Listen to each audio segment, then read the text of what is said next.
네, 농지법 시행령이 지난달에 개정되면서 이제 농촌 체류형 쉼터 본격적으로 시작이 되었습니다. 많은 분들이 기다리셨을 텐데 현재 많은 지자체에서 농촌 체류형 쉼터 건축이 가능하도록 시군구 조례를 개별적으로 바꾸었거나 또는 바꾸는 중이고요. 설계도면 작성을 무료로 지원한다거나 기타 여러 가지 방식으로 지원을 해주는 그런 지자체도 생기고 있습니다. 청주에서 건축도면 무료 작성 서비스를 시작했죠. 평창과 곡성 등에서는요, 농촌 체류형 쉼터에 대한 설명회까지도 개최를 했고요. 경북에서는 개발제한구역 내에서도 가능하도록 추진 중이에요. 원래는 안 되죠. 그런데 경북에서는 추진 중입니다. 2월 17일에 있었던 경북 시장군수 협의회에서 해당 안건이 의결됐어요. 현재 농촌이 소멸하고 있는 그 시대인 만큼 각 지자체별로 굉장히 심혈을 기울이는 그런 모습들을 보입니다. 그도 그럴 것이 농지 등에 대한 그 낡은 규제들을 개선하고 농촌 체류형 쉼터를 허용함으로써 향후 10년 동안 발생하는 경제적 부가가치가 2조 5천억 원에 달한다는 조사가 있었어요. 자, 그런데 농촌 체류형 쉼터의 크기라던가 처마나 데크를 비롯해서 기본적인 큰 그림은 전국 공통이지만 허가 요건이나 지원 내용에 대한 세부적인 여건은 지자체별로 조금씩 다릅니다. 때문에 농촌 체류형 쉼터를 마련하려고 계획 중인 분들은 해당 지역 지자체에 개별적인 문의를 반드시 하신 후에 농지 매입이나 체류형 쉼터 건축에 들어가셔야 할 것 같아요. 자잘한 문제가 또 하나 있는데 농촌 체류형 쉼터 하나를 짓기 위해서는 해당 지자체의 여러 부서들을 돌아다니면서 세부적인 것들을 직접 하나하나 확인하는 절차가 필요해요. 예를 들면 체류형 쉼터 건축에 관한 것은 건축가 소관이죠. 주차장이나 정화조 설치 관련해서는 또 다른 부서들입니다. 작물 재배를 관리한다거나 농지대장 등도 또 다른 부서이죠. 이렇다 보니까 처음 시작하시는 분들은 어려움이 좀 있을 수 있고요. 각각의 부서들이 삐걱대지 않고 민원 응대가 되어야 하는데 그런 부분들이 아직은 조금 미흡해 보입니다. 다행히 일부 지역에서는 이 농촌 체류형 쉼터에 대해서 좀 통합적인 민원 서비스가 가능하도록 하는 그런 시스템을 갖추려는 움직임도 보여요. 어쨌건 각 지자체들이 사활을 걸고 있는 모습입니다. 그런데 1월 17일에 정부에서 발표된 것이 하나 있어요. 농촌 체류형 복합단지라는 것을 발표했는데 제가 예전에 농촌 체류형 쉼터에 대한 첫 가이드라인이 나왔을 때 큰 농지를 쪼개기 해가지고 체류형 쉼터를 대규모로 만들어서 분양하는 업자들이 분명히 나올 것이라고 얘기를 한 적이 있습니다. 게다가 농지 매입하고 체류형 쉼터 건축하려면 이게 돈이 많이 들잖아요. 걱정되는 부분이 있으니까 그 전에 도시민들이 해당 농촌을 경험하고 농촌 생활을 좀 저렴하게 미리 체험해 볼 수 있도록 그런 단지형 체류형 쉼터를 만들어서 지자체가 일반인들에게 빌려주는 그런 제도가 나왔으면 좋겠다 이런 얘기를 한 적이 있었는데 그게 1월에 발표가 된 거예요. 이른바 농촌 체류형 복합단지 조성 시범사업입니다. 내용은 이래요. 정부 주도로 농촌 체류형 쉼터 단지를 만드는 것인데요. 20호 이내 소규모로 만듭니다. 마치 캠핑장처럼 편의 공간과 공용 쉼터, 관리실도 따로 만들고 지역 관광이나 문화자원 이런 것들과 연계된 프로그램도 만드는 거죠.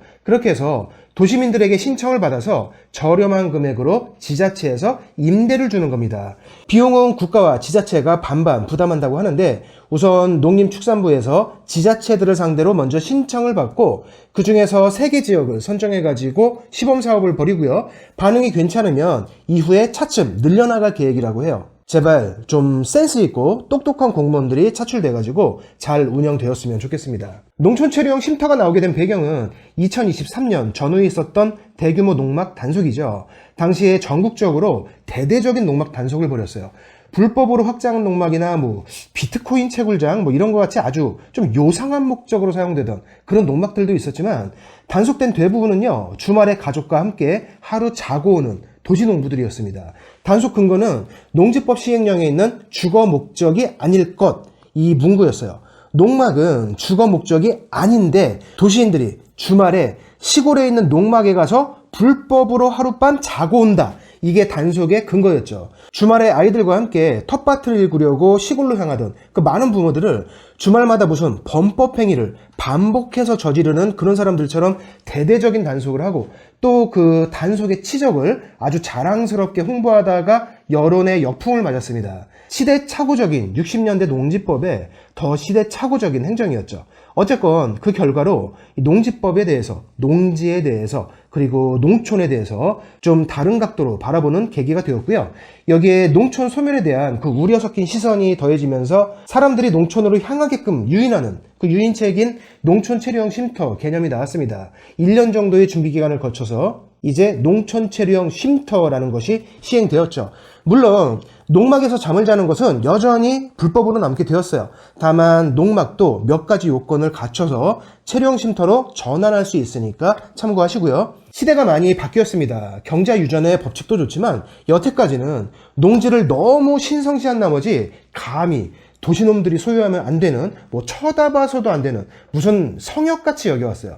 아이들과 주말에 시골 텃밭을 일구는 도시인들을 농사의 농자도 모르는 것들이 와가지고 신성한 농지에서 소꿉장난이나 하는, 동시에 얄미운 투기 세력 비슷한 좀 삐딱한 시선으로 바라봤죠. 농지법이나 농막 관련 영상에서 제가 늘상 얘기하듯이 부모가 아이들과 함께, 즉 주말에 가족이 즐길 수 있는 여가 중에서 이만큼 건전한 것도 없습니다. 그렇다고 그게 농촌에 큰 피해를 주는 것도 아니에요. 제가 예전에 영상에서 말씀드렸다시피 시골에서 농사를 짓고 있는 연령대는 7, 80대가 굉장히 많고요. 그마저도 1년에 2%씩 매년 감소하고 있습니다. 농사를 짓는 어르신들이 계속 명을 다하고 있으니까요. 물론 청년 농부들을 육성하는 그 국책 사업들이 있긴 하지만 전체적인 농지 숫자에 비하면 역부족이에요. 농사를 짓기 힘들어서 방치되는 농지들이 점점 늘어나고 있는데 여기가 밭인지 논인지 산인지 들인지 구분도 되지 않습니다. 팔아서 노후를 좀 편하게 보내고 싶어도 팔리지도 않죠. 더 이상 예전의 시각으로 농지를 바라보는 것은 도시 사람들과 농촌 사람들 모두에게 도움이 되지 않아요. 지금이라도 농지를 활용한 이런 건전한 여가 활동들을 좀 장려하고 도시인들이 농촌에 방문하는 것을 바라보는 그 시각이 바뀌고 정부와 지자체에서도 농촌과 도시인들이 잘 어울릴 수 있도록 일회성이 아닌 후속 정책들이 계속 나와야 합니다. 그 힘은 여론에서 나와요. 바로 우리 국민들이 가지고 있는 힘입니다. 2023년 그 전후에 있었던 대규모 농막 단속 사건이 그리 오래된 게 아닙니다. 불과 2년 전 일이죠. 그때 여론이 형성되지 않았더라면 지금도 정부에서는 농지법 시행령에 있는 그 단어 하나를 가지고 농촌에서 아이들과 주말을 즐기려는 많은 가족들을 단속했을 거예요. 그리고 23년 그때와 같이 무슨 대단한 불법 행위를 단속한 것처럼 단속 실적을 홍보하고 있었겠죠. 앞으로 이 농촌 체류형 쉼터에 대해서 많은 관심을 가져주시기 바랍니다. 다시 한번 말씀드리지만 해외여행도 좋고 뭐 다 좋지만 가족이 주말에 함께 할 수 있는 취미 중에서 이만큼 건전한 취미가 있을까 싶어요.